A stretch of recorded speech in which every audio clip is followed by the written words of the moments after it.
পরে যুগ কেটে যায় মানুষ তাকে ভোলে না। যুগের পরে যুগ কেটে যায় মানুষ তাকে ভোলে না। চলে না রে চলে না রে চলে না রে চলে না, চলে না রে চলে না রে কাকে ছাড়া চলে না। কে সে পরিচয় কি তার? হাসির রাজা জ্ঞানের রাজা রসিক রাজা গোপাল ভাঁড়। হাসির রাজা জ্ঞানের রাজা রসিক রাজা গোপাল ভাঁড়। হাসির রাজা।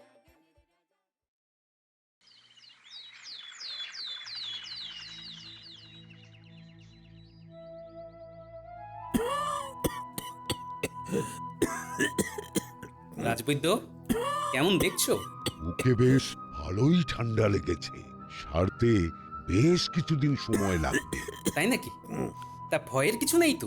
না না না না না, ভয়ের তেমন কিছু নেই, তবে ওনার একটু সেবা শুশ্রূষার প্রয়োজন আছে। শরীরটা ভীষণই দুর্বল। ও বাবা, এই মুহূর্তে তো রানীমাও ওনার বাবার বাড়ি গিয়েছেন। রানীমাকে খবরটা পাঠাতে হবে। আমি আমি আমি দেখছি কি করা যায়। গোপাল, গোপাল, এখন মহারানীকে আমার এই অসুস্থতার খবরটা দিও না। মানে ঠিক আছে মহারাজ, আপনি যখন বলছেন তখন দেব না, কিন্তু আপনি এভাবে অসুস্থ, আপনার দেখাশোনার জন্য তো একজনকে দরকার মহারাজ। মহারাজ অসুস্থ, এই সুযোগটাকে কাজে লাগিয়ে রাজ্য রাজকোষ সমস্ত কিছু ধীরে ধীরে হাতিয়ে নিতে হবে। এর জন্য মহারাজকে কিছুতেই সুস্থ হতে দেওয়া যাবে না। তাই আমাকেই মহারাজের দায়িত্বটা নিতে হবে। আমি মহারাজের কাছে থাকবো, আমি ওনার সেবা করব। আরে মন্ত্রী, না না, তোমার থাকার প্রয়োজন নেই। খুব আছে, এ বিষয়ে আপনার কোনো কথা আমি শুনবো না মহারাজ। ব্যাপারটা কি? মন্ত্রীমশাই হঠাৎ করে মহারাজের অসুস্থতা নিয়ে এতটা চিন্তিত দেখাচ্ছেন কেন? কোনো তো একটা ব্যাপার আছেই। আচ্ছা আচ্ছা, ঠিক আছে মন্ত্রী, তুমি যখন থাকতে চাইছো তো থাকো। গোপাল, মন্ত্রী আমার সাথে থাকুক, বুঝলে? আচ্ছা মহারাজ, আপনার যেমন ইচ্ছে। দাও দাও দাও রাজবৈদ্য, আমাকে সমস্ত ওষুধ বুঝিয়ে দাও তো, বুঝিয়ে দাও। ওষুধ বলতে তো এই একটাই পাচন রয়েছে, এটাই সকাল বিকাল আর সন্ধে করে 1 চামচ করে খেতে হবে। ও আচ্ছা। নিন নিন মহারাজ, বড় করে হাঁ করুন তো দেখি।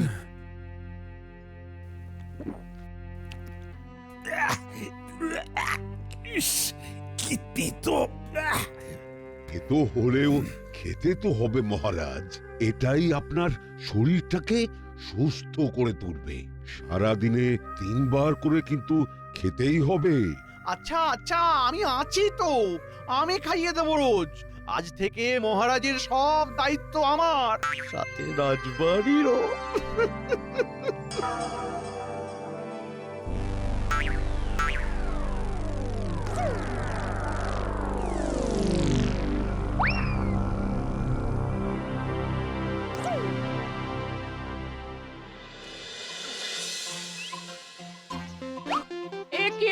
তুমি আবার করে ওই কেচে তুলে রাখা মার দেওয়া ফতুয়াটা পড়ছো কেন? এই একটু রাজবাড়ি যাব আর কি। রাজবাড়িতে এখন? ও, তোমাকে তো বলাই হয়নি, মহারাজের শরীরটা খুব খারাপ, বুঝলে, একেবারে দুর্বল হয়ে পড়েছেন। কি বলছো? সেটাই। ঠিক আছে, আমি আসছি, বুঝলে।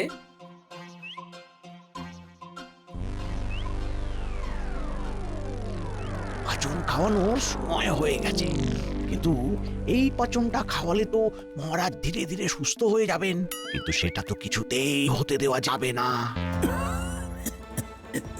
কে? মন্ত্রী এলে নাকি? এই রে, মহারাজ তো জেগে আছেন। হ্যাঁ মহারাজ। ও, পাঁচন খাওয়ার সময় হয়ে গেছে না? মানে হ্যাঁ, মানে আপনার তো এখন পাচন খাবার সময় হয়ে গেছে মহারাজ। মন্ত্রী, মন্ত্রী, আমি ওই পাঁচন খাবো না। এই রে, এ তো মেঘ না চাইতেই জল। মানে খাবেন না কেন মহারাজ? বড্ড তেতো ওই পাঁচন, আমি খাবো না মন্ত্রী, খাবো না। খাবেন না? না না ঠিক আছে, আপনার ভালো না লাগলে আপনি খাবেন না। না, মানে আরে আরে কত কাশি হয়েছে। আস্তে আস্তে আস্তে। আচ্ছা আচ্ছা, আমি বরং এক কাজ করি, আপনার জন্য একটু ডাবের জল নিয়ে আসার ব্যবস্থা করি মহারাজ। ডাবের জল খেলে দেখবেন আপনার খুব ভালো লাগবে, ঠান্ডাটা আরো ভালোভাবে বুকে বসে যাবে।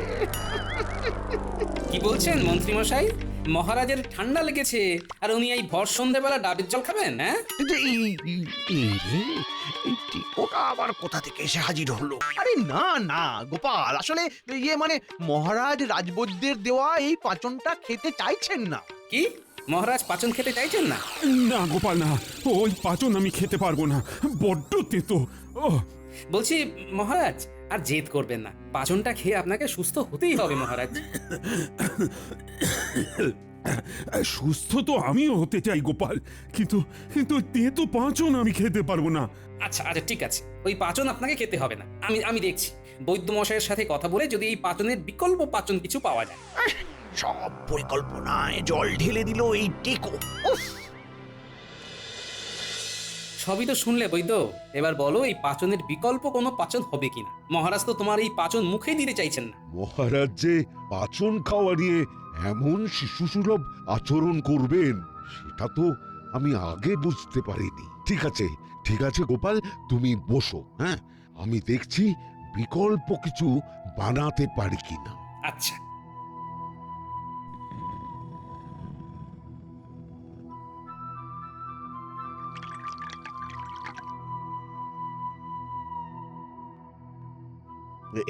এই নাও গোপাল, এই হলো মহারাজের ওষুধ। একেবারে মিষ্টি স্বাদের এই পাচন খেতে আশা করি মহারাজের কোনো অসুবিধে হবে না। আচ্ছা ঠিক আছে মহারাজ, নিন এইবার এই পাচনটা খেয়ে নিন। মানে চিন্তা নেই মহারাজ, এতে আর তিতকুটে ভাব নেই। নিন মহারাজ, বড় করে হাঁ করুন দেখি।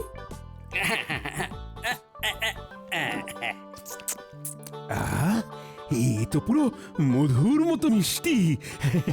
মধু খাচ্ছি না পাচন খাচ্ছি বোঝাই যাচ্ছে না। রোজ এক ছিপি করে খেতে হবে, তাহলে খুব তাড়াতাড়ি সুস্থ হয়ে যাবেন। কি খাবেন তো রোজ? হ্যাঁ, এত সুন্দর মিষ্টি স্বাদের পাচন খাবো না কেন? নিশ্চয়ই খাবো। এই রে, মহারাজ তো এই পাচনটা বেশ স্বাদ স্বাদ করে খেয়ে নিল। এবার আমি কি করবো? কি করবো আমি? মন্ত্রীমশাই হ্যাঁ হ্যাঁ হ্যাঁ, পাচনটা তাহলে ঠিক ঠিক সময় মতো মহারাজকে এক ছিপি করে খাইয়ে দেবেন, কেমন? আমিও যদিও ঘন ঘন আসবো, তবু বলে রাখলাম। হ্যাঁ গোপাল, গোপাল চিন্তা নেই, আমি নিজে দায়িত্ব নিয়ে মহারাজকে এই পাচন খাইয়ে দেব। হ্যাঁ, আপনার মনে যে কি চলছে সেটা বেশ আমি ভালোই বুঝতে পারছি। তবে আপনি যতই পরিকল্পনা করুন না কেন, আপনার সব পরিকল্পনায় আমি জল ঢালবই ঢালবো। ওই পাচনটা কিছুতেই মহারাজকে খেতে দেওয়া যাবে না। যেভাবেই হোক ওই পাচনটা আমাকে সরিয়ে ফেলতেই হবে। কিন্তু কি করব? পেয়েছি, শিশি থেকে অর্ধেকের বেশি পাচন ফেলে দিতে হবে, আর তারপর যাতে কেউ বুঝতে না পারে তার জন্য সমপরিমাণ জল মিশিয়ে দিতে হবে।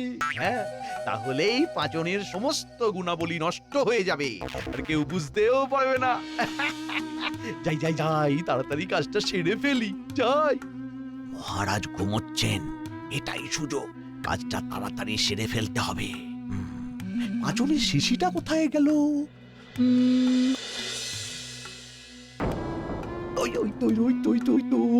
ওখানে। এইবার এই পাচনটা অর্ধেকের বেশি ফেলে দিতে হবে। কি সুন্দর গন্ধ শুনেই মনে হচ্ছে দারুণ খেতে হবে। একটু চেখে দেখি তো।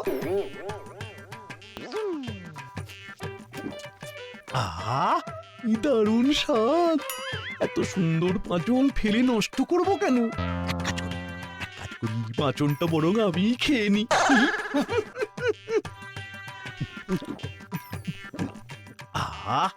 পাচন না তো যেন অমৃত। এইবার তাড়াতাড়ি জলটা মিশিয়ে দিতে হবে।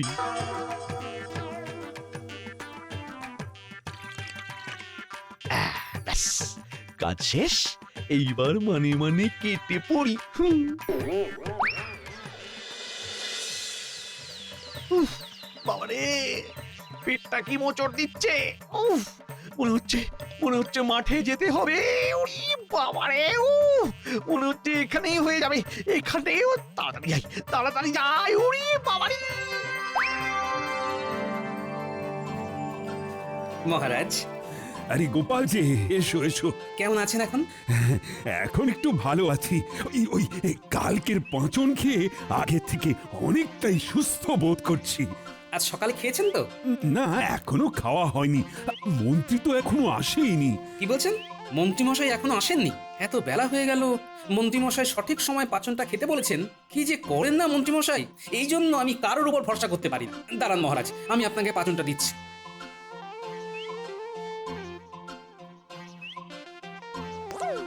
নিন মহারাজ, খেয়ে নিন। হুম হুম হুম।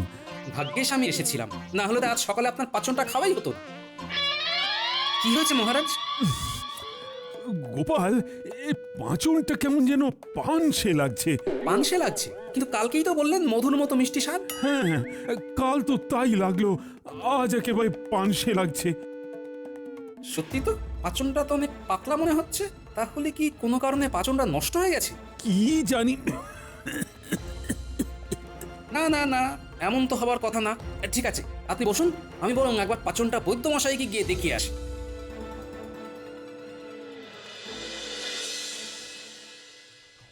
বৈদ্য, বৈদ্য, আমাকে কোনো একটা পাঁচন দাও। সকাল থেকে 6 বার মাঠে গেছি। উফ, এতটুকু সময়ের মধ্যে সব পার হয়ে গেছে। আচ্ছা, কাল রাতে কিছু উল্টো পাল্টা খেয়েছিলেন নাকি? মানে আরে লজ্জা পেয়ে লাভ নেই, বলে ফেলুন। আসলে মানে একটা পাঁচন খেয়েছিলাম, তারপর থেকেই পেটটা গুড়গুড় করতে শুরু করে। পাচন?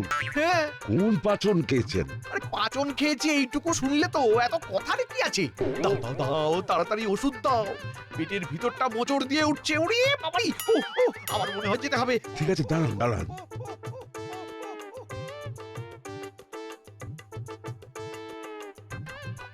নিন নিন, এইটা খেয়ে নিন। এটা খেলেই কমে যাবে? আশা তো করি। ঠিক আছে বৈদ্য, আমি তাহলে আসছি। আর না কমলে কিন্তু আবার আসতে হবে।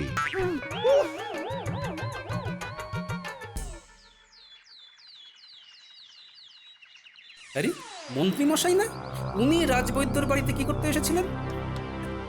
আরে গোপাল যে, কি ব্যাপার? এই মন্ত্রী মশাই কি করতে এসেছিল? কি বলে ওই কোন পাচন খেয়ে পেট ছেড়ে দিয়েছে, তাই ওষুধ নিতে এসেছিল। পাচন খেয়ে পেট ছেড়ে দিয়েছে? কোন পাচন? তা তো বললো না। ছাড়ো তো ওনার কথা। মহারাজ এখন কেমন আছেন? আমি ভাবছিলামই একটু পরে মহারাজকে দেখতে যাব। আরে মহারাজের জন্যই তো এসেছি তোমার কাছে। এই যে কাল যে পাচনটা দিয়েছিলে সেটা দেখো, আজকে কেমন পাতলা হয়ে গেছে। কি পাতলা হয়ে গেছে? কই কই দেখি দেখি। হ্যাঁ, মহারাজও বলছেন স্বাদটা নাকি পানসে হয়ে গেছে, যেখানে কাল নাকি মধুর মতো মিষ্টি ছিল। আরে আরে, এ তো জল মেশানো হয়েছে। কি বলছো? হ্যাঁ, এই শিশি থেকে বেশ খানিকটা পাচন বের করে কেউ জল মিশিয়ে দিয়েছে। কিন্তু কে জল মিশাবে? সেটা তো আমি জানি না গোপাল। কেউ হয়তো চাইছে না যে মহারাজ সুস্থ হোক, তাই হয়তো ইচ্ছে করেই এই কাজ করেছে। আচ্ছা আচ্ছা, দাঁড়াও দাঁড়াও, আমি তোমাকে মহারাজের জন্য আরো একটা পাচন বানিয়ে দিই। আচ্ছা রাজবৈদ্য, আমাকে একটা কথা বলো তো, মহারাজকে তুমি যে পাচনটা তৈরি করে দিয়েছিলে সেটা যদি অন্য কেউ বেশি পরিমাণে খেয়ে ফেলে, তাহলে কি কোনো রকম সমস্যা হবে? সমস্যা হবে মানে? একেবারে পেট ছেড়ে দেবে। এক ছিপির বেশি এই পাচন কোনোভাবেই খাওয়া যাবে না। কি বলছো গোপাল? আমার পাঁচনে কেউ জল মিশিয়েছে? আগে হ্যাঁ মহারাজ, রাজবৈদ্য তাই তো আপনার জন্য নতুন করে পাচন বানিয়ে দিল। কিন্তু কে এই কাজ করতে পারে? জানি না মহারাজ, তবে যেই কাজটা করেছে কাল রাতেই করেছে। রাতে এমন কাজ কে করলো? মন্ত্রীটাও তো আজকে এলো না। কি যে হচ্ছে! মহারাজ, মন্ত্রীমশাইয়ের কোনো এক বিশেষ পাচন খেয়ে পেট খারাপ হয়েছে, তাই উনি রাজবৈদ্যর কাছে ওষুধ আনতে গিয়েছিলেন। মন্ত্রীর আবার কি হলো?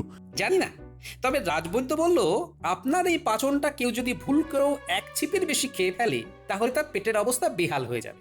আচ্ছা মহারাজ, আমাকে একটা কথা বলুন তো, কাল রাতে আমি চলে যাবার পর মন্ত্রীমশাই কি এখানেই ছিলেন? হ্যাঁ, এখানে তো ছিল। তারপর আমি ঘুমিয়ে পড়লাম। কখন যে চলে গেছে তারপর আমি ঠিক জানি না গোপাল। কাল রাতে আপনার পাচনে কেউ একজন জল মেশালো, আর আজ সকালে কোনো এক বিশেষ পাচন খেয়ে মন্ত্রীমশাইয়ের পেট খারাপ হলো। সবকিছু কোথাও যেন মিলে যাচ্ছে মহারাজ। তাহলে কি মন্ত্রী? কি হয়েছে মহারাজ? এইভাবে আপনার অসুস্থ শরীর নিয়ে সবাইকে আবার ডেকে পাঠালেন কেন? কারণ আছে মন্ত্রী। আজকে তোমাদের এখানে ডাকার একটাই কারণ। কি ব্যাপার? মহারাজকে দেখে মনে হচ্ছে খুব রেগে আছেন। ঘটনাটা কি? কাল রাতে তোমাদের মধ্যে কেউ একজন আমার পাঁচনে জল মিশিয়েছিল, যাতে ওই পাঁচনের গুণাবলী নষ্ট হয়ে যায়। পাঁচনে জলের ব্যাপারটা মহারাজ কিভাবে বুঝে গেলেন? না না না না, ব্যাপারটা সামাল দিতে হবে। তোমাদের মধ্যেই কেউ একজন এই কাজ করেছে। না না মহারাজ, আমরা কিচ্ছু করিনি মহারাজ। মহারাজ, আমার মনে হয় আপনার কোথাও ভুল হচ্ছে। কেউ কেন আপনার পাঁচনে জল মেশাবে? কোনো ভুল হচ্ছে না মন্ত্রী। রাজবৈদ্য নিজে বলেছে আমার পাঁচনে জল মেশানো হয়েছে। ওহো, তাই নাকি? তাহলে এই প্রহরীদের মধ্যেই কেউ একজন করেছে। হ্যাঁ, এই এই এই বল, কে করেছিস? বল মহারাজ। মহারাজ, আমাকে একদিন সময় দিন, আমি নিজে দোষীকে খুঁজে বের করব। কে করেছে সেটা জানার জন্য তোমাকে আর কষ্ট করতে হবে না মন্ত্রী। গোপাল, প্রণাম সাধু বাবা, প্রণাম। ইনি কে মহারাজ? মন্ত্রীমশাই, ইনি হলেন ভুবানন্দ বাবা। ইনি ভূত ভবিষ্যৎ সব বলে দিতে পারেন। বাবা, বাবা আপনি কিছু একটা করুন বাবা। এই রাজপ্রাসাদের মধ্যে কেউ আমার ক্ষতি করতে চাইছে। আমার সেবা যত্নের দায়িত্বে ছিল মন্ত্রী আর রাজবাড়ির প্রহরী, আর কর্মচারীরা সব সময় তো এই বাড়িতেই থাকে। তাহলে তাদের মধ্যেই কেউ আপনার ক্ষতি চায়, এটা নিশ্চিত হওয়া গেল। একজন আছে যে মহারাজের ক্ষতি চায়। বাবা, আপনি তো সব জানেন, এবার আপনিই পারেন ওই দোষীকে আমাদের সামনে এনে দিতে। ধরা পড়ে যাবো নাকি? টিং টিং ছট ফট হা, হা, হা, হা, হা, হা, হা।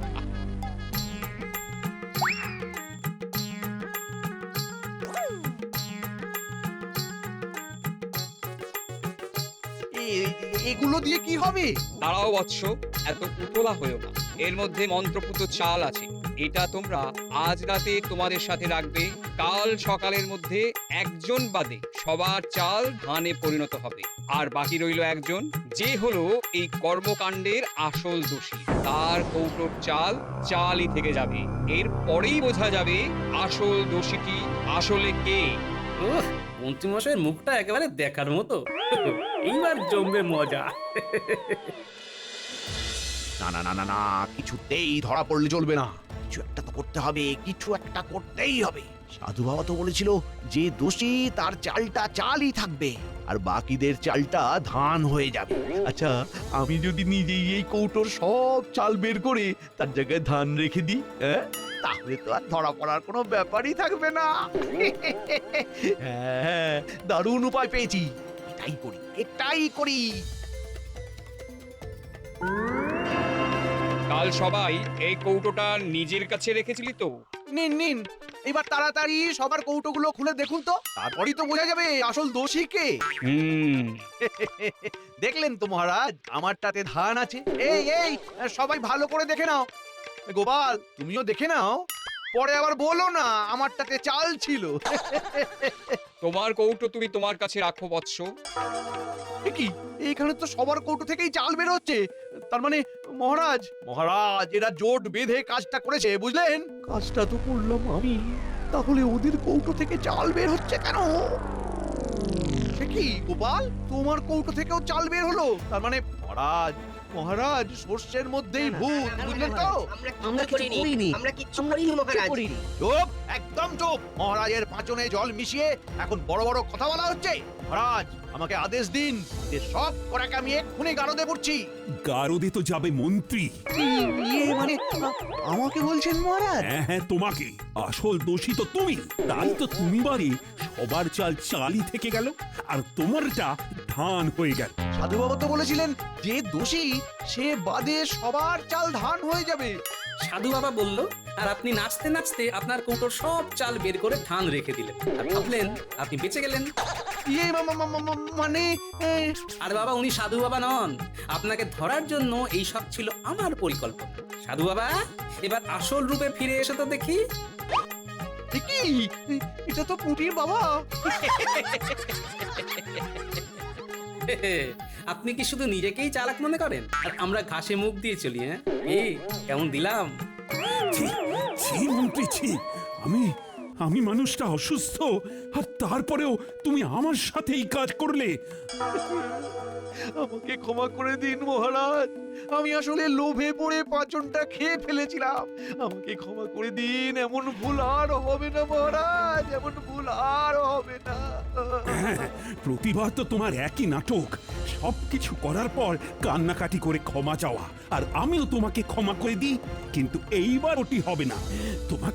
তোমাকে একটা শাস্তি পেতে হবে, আর শাস্তিটা হলো এই মাসে যত প্রহরী আছে তাদের সবার বেতন তোমাকে দিতে হবে। কি বলছেন মহারাজ? আমি সাধারণ মন্ত্রী, আমি এত অর্থ কোথায় পাবো? কেন, এতদিন ধরে রাজবাড়ি আছেন আর আপনার যা হাত যশ, তাতে নিশ্চয়ই আপনি রাজকোষ থেকেও মোহর সরিয়েছেন। সেটাও ঠিক, যে আমার এত বড় ক্ষতি করতে চায় সে তো চুরিও করতে পারে। এই প্রহরী, এক্ষুনি গোনাগুনতি শুরু করো।